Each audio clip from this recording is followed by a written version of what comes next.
While I was volunteering abroad, my stepfather called. "I've sold your mountain cabin to settle my gambling debts. I tease for the greater good mine."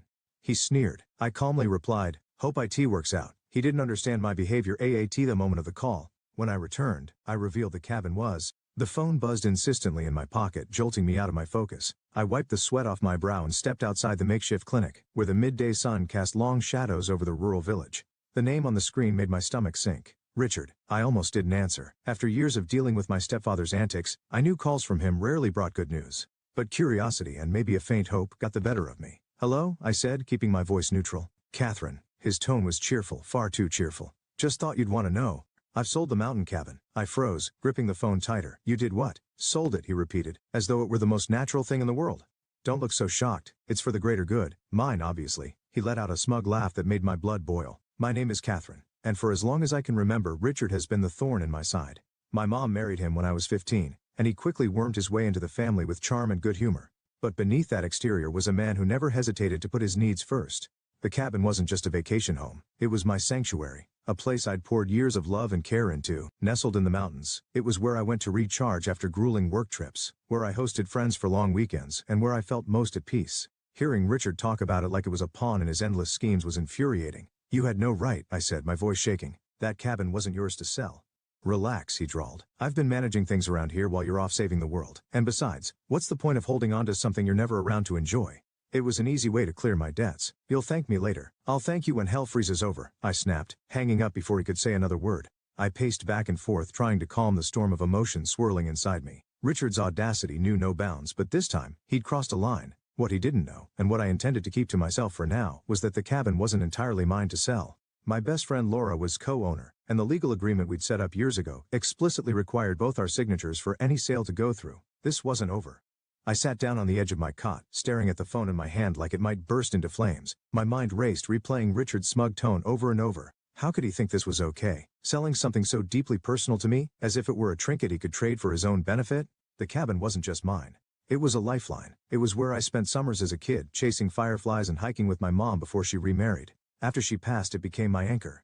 The one thing that felt steady when everything else seemed to fall apart. Richard, of course, had no such attachment. To him, it was just another resource to exploit, like so many things he'd meddled with before. But this wasn't some small favor or inconvenience. This was my home. I tapped on Laura's name in my contacts and waited for her to pick up. "Hey Kathy, what's up?" she said cheerfully when she answered. "Richard sold the cabin," I blurted out, unable to keep the anger from my voice. There was a long pause on her end. "He what?" "Apparently he needed the money to pay off some gambling debts," I said bitterly. "He thinks he can do whatever he wants, but I know our CO ownership agreement makes that impossible. He doesn't have the authority to sell it without your consent." Laura let out a low whistle. "He really thought he could get away with this. That man has no shame." "None," I agreed. "I'm going to need your help sorting this out. I'll finish my volunteer assignment and head back home as soon as I can. Can you pull up the legal documents in the meantime? I want to be ready to counter this when I get back." "You got it," Laura said, her voice firm. "We'll take care of this together." As I hung up, a strange sense of calm settled over me. Richard thought he'd outsmarted me, that I was too far away to do anything about his betrayal, but he didn't know who he was dealing with. I wasn't the scared teenager who used to let him steamroll me. I was an adult now with resources, allies, and a firm grip on the law. If he thought this was over, he was about to get a rude awakening. The next few days passed in a blur as I finished up my volunteer assignment, trying to keep my emotions in check. But no matter how busy I kept myself, the thought of Richard's betrayal lingered like an unwelcome shadow. I couldn't shake the image of him gloating about settling his debts at my expense. Late one evening, I sat down with my journal, something I always brought with me on trips. Writing helped me sort through my feelings, and I needed clarity now more than ever. As I scribbled furiously, the memories started flooding back. The first time I visited the cabin with my mom, the hours I'd spent restoring it with Laura, the quiet nights by the fireplace when the world seemed to stand still. This wasn't just a building, it was a piece of me, and Richard thought he could just sell it off like a poker chip? No, not this time. Laura called again the next day, her tone brisk and businesslike. "I went through the CO ownership agreement," she said. "You were right. He didn't have the authority to sell without my consent. The sale is invalid." Relief coursed through me, but it was quickly replaced by anger. "Do we know who he sold it to?" "Not yet," Laura replied. "But I pulled the county records and there's no official transfer of ownership. It sounds like he might have tried to do this under the table." That sounded exactly like Richard. Always looking for shortcuts. Always trying to outsmart the system. "What's our next step?" I asked. "Well, we can either confront him directly," Laura said, "or we can let the legal process handle it. Either way, we're in the clear. He doesn't have a legal leg to stand on." I let out a breath I hadn't realized I was holding. "Thanks, Laura. I don't know what I'd do without you." "You'd figure it out," she said warmly. "But I'll always have your back." As I hung up, a plan began to take shape in my mind. I'd finish my work here, return home, and face Richard head on. I wasn't going to scream or yell, that's what he expected. No, I'd take a different approach. I'd use the one thing Richard always underestimated, my ability to think ahead. He thought he'd won, but by the time I was done, he'd realized he'd underestimated me for the last time. When I finally arrived home, the first thing I noticed was the silence. The cabin always welcomed me with a sense of peace, but now that silence felt ominous. My houseplants were slightly wilted. The mail had piled up by the door, and the fridge was practically empty. I set my bags down and exhaled, the weight of what I needed to do settling on my shoulders. Before I could even unpack, my phone buzzed. It was Richard. I debated letting it go to voicemail, but then I thought better of it. Time to face him. Well, if it isn't my globe-trotting stepdaughter, he said, his voice dripping with fake cheer. Finally back to reality. What do you want, Richard? I asked, cutting straight to the point. I just wanted to check in, he said, his tone smug. Make sure you're not too upset about the whole cabin situation. I mean, it's gone now, so there's no use crying over spilled milk. My jaw clenched. Funny you should say that, I replied, keeping my tone calm. Because as far as I can tell, it's not gone. Laura and I checked the ownership records. The sale didn't go through. You can't sell what doesn't belong to you. There was a pause on the other end, just long enough to let me know I'd struck a nerve. That's ridiculous, Richard said, his voice tightening. The buyer paid in cash and the paperwork is handled. It's a done deal. No, it's not, I said. Laura and I co-own the cabin, remember? Without her consent, the sale is invalid. Legally, it's still ours. His laugh was brittle. You think you're so smart, don't you? Always playing the perfect daughter. Always trying to control everything. You don't know how hard I've had it, Catherine. I did what I had to do. You stole from me, I shot back. And you think I'm supposed to feel sorry for you? You've made your choices, Richard, and now you'll have to live with them. The conversation ended with him hanging up on me, and I was left standing there, phone in hand, shaking with a mix of anger and triumph. For years I'd let Richard manipulate situations, guilt-trip me, and take advantage of my patience, but not anymore. I wasn't just defending the cabin. I was reclaiming my boundaries, my voice, and my peace of mind. The next morning, I sat at the kitchen table, my laptop open, reviewing the documents Laura had sent me. The CO ownership agreement was crystal clear. Neither of us could sell the cabin without the other's written consent. Richard's actions weren't just unethical. They were blatantly illegal. My thoughts were interrupted by a sharp knock at the door. When I opened it, there he was, Richard, wearing his usual smug expression. Mind if I come in? He asked, though he didn't wait for an answer before stepping inside. I folded my arms, watching as he made himself comfortable in one of my chairs. What do you want, Richard? Look, Catherine, he started, his tone dripping with condescension. I know you're upset, but you have to understand my position. I was desperate. The people I owed money to weren't exactly patient. I raised an eyebrow. And you thought stealing my property was the solution? Borrowing, he corrected, as though that made it better. I was going to make it back. Once my luck turned around, I would have paid you back every penny. I couldn't help but laugh bitterly. Your luck? That's what you're betting on? Richard, you've been gambling away money for as long as I've known you, and it's never worked out. Why would this time be any different? He shifted uncomfortably, but his bravado quickly returned. You're overreacting. It's just a cabin. You're not even here most of the time. Why not let someone else make use of it? Because it's mine, I snapped. Because it's my home. You don't get to decide what I value or what I do with my property. And for the record, Laura values it just as much as I do. Your little sale is invalid and you know it.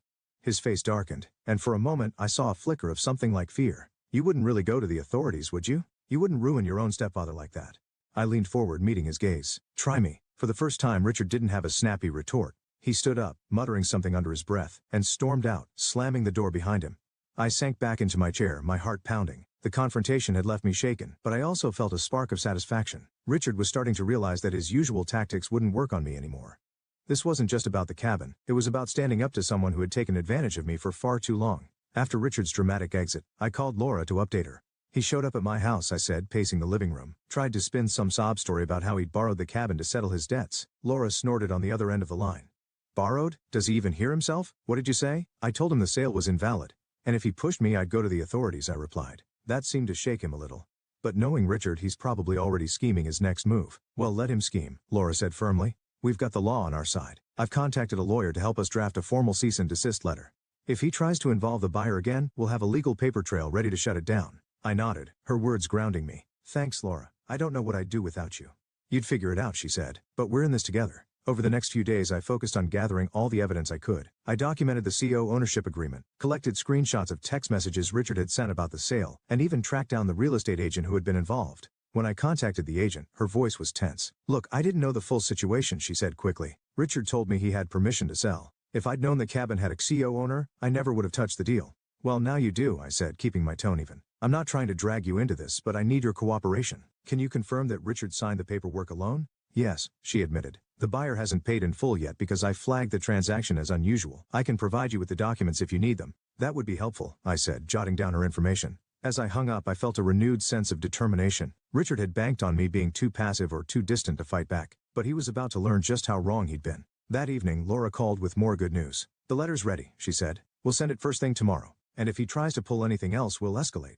"Perfect," I replied, a small smile creeping onto my face. For the first time in weeks, I felt like I was gaining control of the situation. Richard thought he could steamroll me, but he was about to find out that I wasn't so easily defeated. The next morning, Laura and I finalized the cease and desist letter and sent it to Richard. The language was clear and unyielding. Any further attempts to claim ownership of the cabin or engage the buyer would result in legal action. I imagined his reaction when he received it, probably a mix of outrage and disbelief. For years he'd gotten away with manipulating and intimidating people into submission.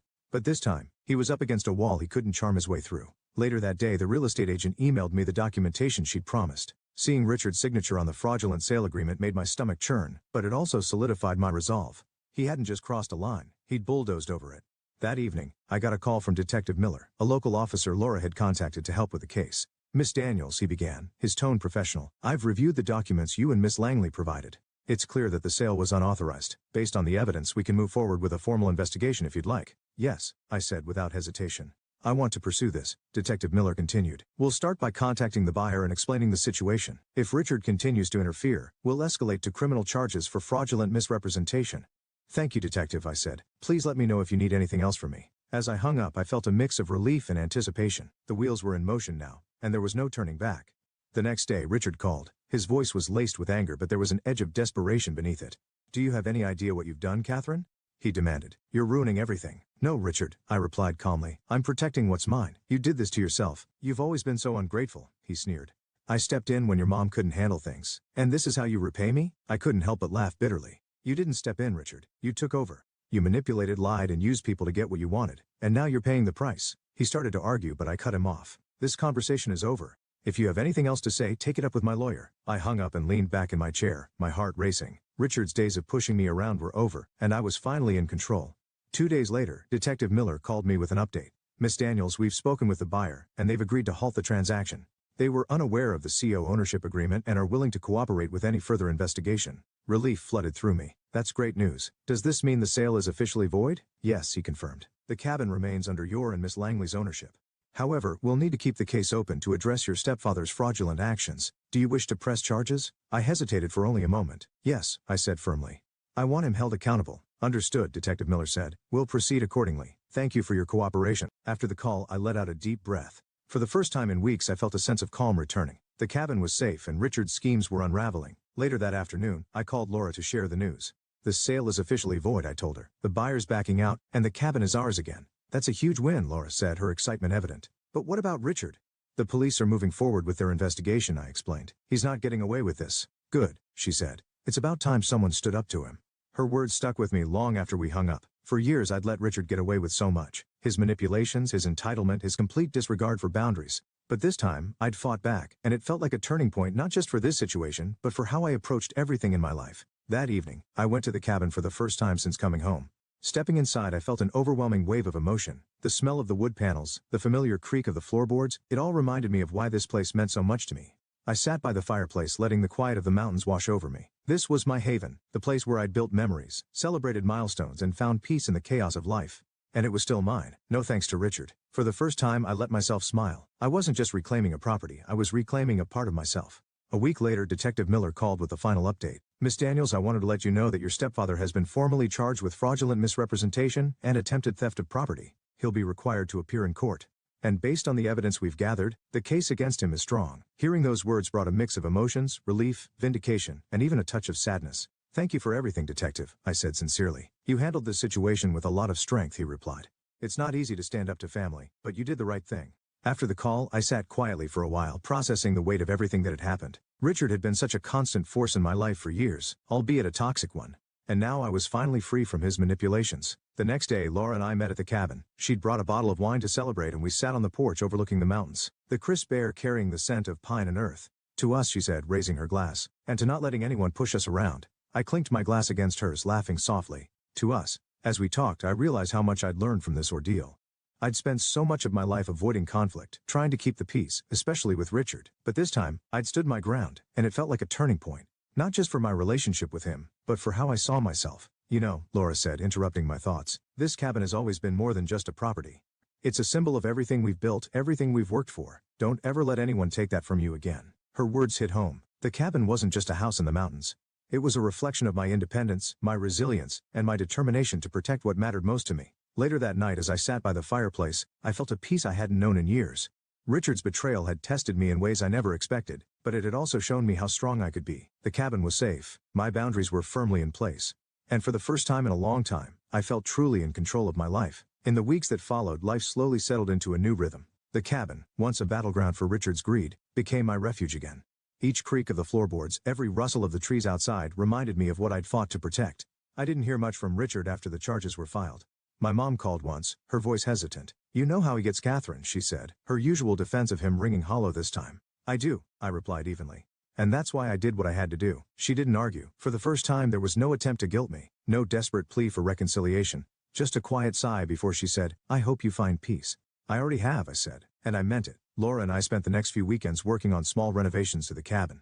We painted the porch, patched up the roof, and planted a few wildflowers along the edge of the property. With every nail hammered and brushstroke applied, it felt like I was reclaiming more than just the space. I was reclaiming myself. One evening as we sat on the porch watching the sunset, Laura turned to me. "So what's next for you, Kathy? You've taken back the cabin, stood up to Richard. What's the next big move?" I thought about her question for a moment, the answer coming to me with surprising clarity. "I'm going to keep doing what I love," I said. "Volunteering, traveling, living my life on my terms. But this time I'm not letting anyone else dictate how I live it." She smiled, raising her glass. To that, as the days passed, I found myself reflecting more on everything I learned from this ordeal. It wasn't just about the cabin or even Richard. It was about realizing my own strength. For years I'd let his behavior dictate how much I pushed back, how much I tolerated. But now, I knew I was capable of setting boundaries and holding them, no matter how uncomfortable it made others. The cabin stood as a symbol of that growth, a reminder that I didn't have to sacrifice my peace or my values for anyone else's comfort. One evening, as the sun dipped below the mountains, I stood on the porch breathing in the cool pine-scented air. For the first time in years, I felt truly at home, not just in the cabin but in my own life.